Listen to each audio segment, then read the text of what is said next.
Hi y'all, welcome to Donna's Farmhouse Kitchen.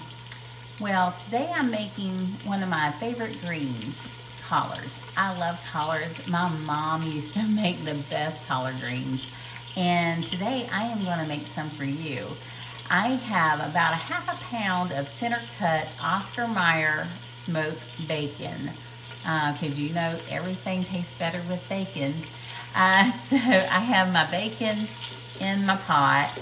And I have it kind of heat on medium, and I'm just cooking up some bacon to flavor these collard greens. A lot of people use different things, but this is what I prefer. I love a good smoky bacon in my collard greens. So that's what I'm doing there.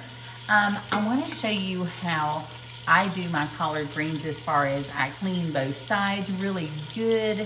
Make sure there's nothing in them, no dirt, no bugs, no nothing. But I like my collard greens to have more of a sweetness. And if you leave this stem in, it's gonna have more of a bitterness. And that's why I will not buy bagged collard greens, because they always leave the stem in because they want more in the bag, you know, get more for their price, you know. So what I do is I rip them off.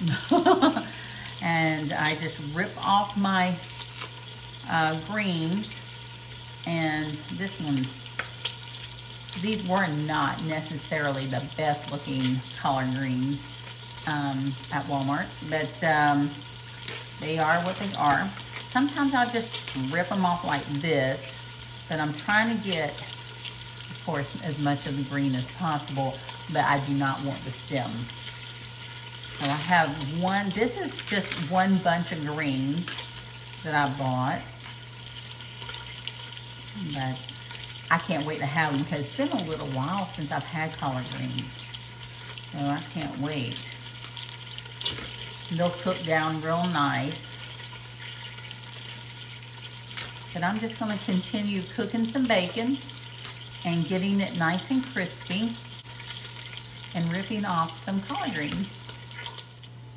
Okay, so we have the bacon cooked down, as you can see. And now I'm going to add some water.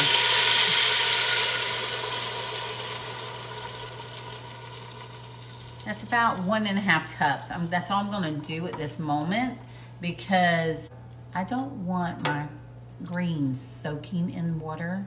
I just want a little bit of water in there, and I will probably add some more, but right now I just want to have the bacon sitting in the water while I finish up on these greens. I only have this one left, but just let the bacon get into some of that water so the water can get all over these greens and have some flavor.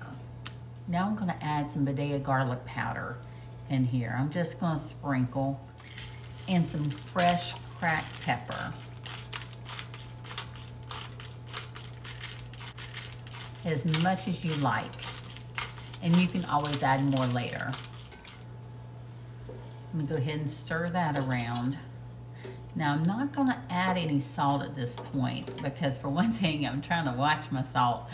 Another thing is you probably have a pretty good bit of salt. Now this one is lower in sodium than a lot of bacons, which I have mentioned in other videos, and that's why I use this particular bacon. But if you want to add some salt later, you can. I'm just trying to be careful with my salt, so let's go ahead and add some collard greens.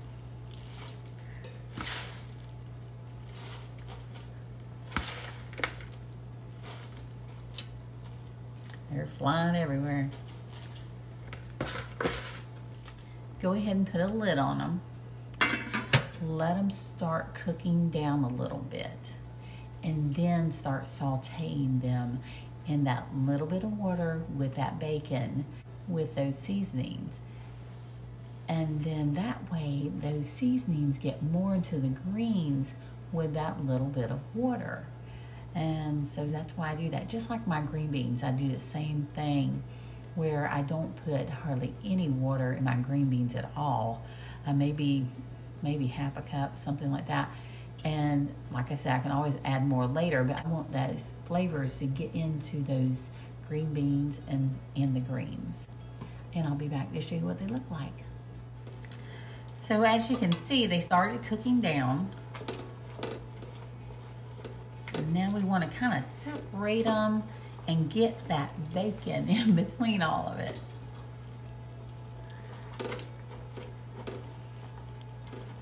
They're already smelling good.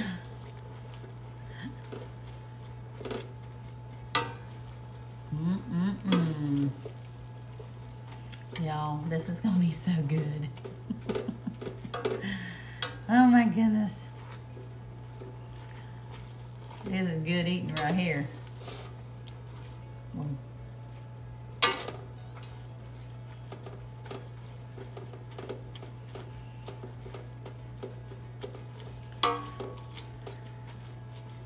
So what you want to do from this point is continue cooking them to your desired tenderness. And then you want to season it to taste with salt, more pepper if you want more pepper, even if you want more garlic powder, which that would be me. I'm sure I probably want that. If you ever have any bitterness, which with collards I usually don't, but that's why I don't like turnips, because they're even more bitter. But with the stems taken off of these, you should not have any bitterness, but you can always add a little bit of sugar. You don't want to overdo it, but you can add a little sugar to take away some of that bitterness. So I hope you will try this recipe and make it for your family and make it for your friends. So y'all enjoy some good old collard greens and have a wonderful evening. Bye-bye.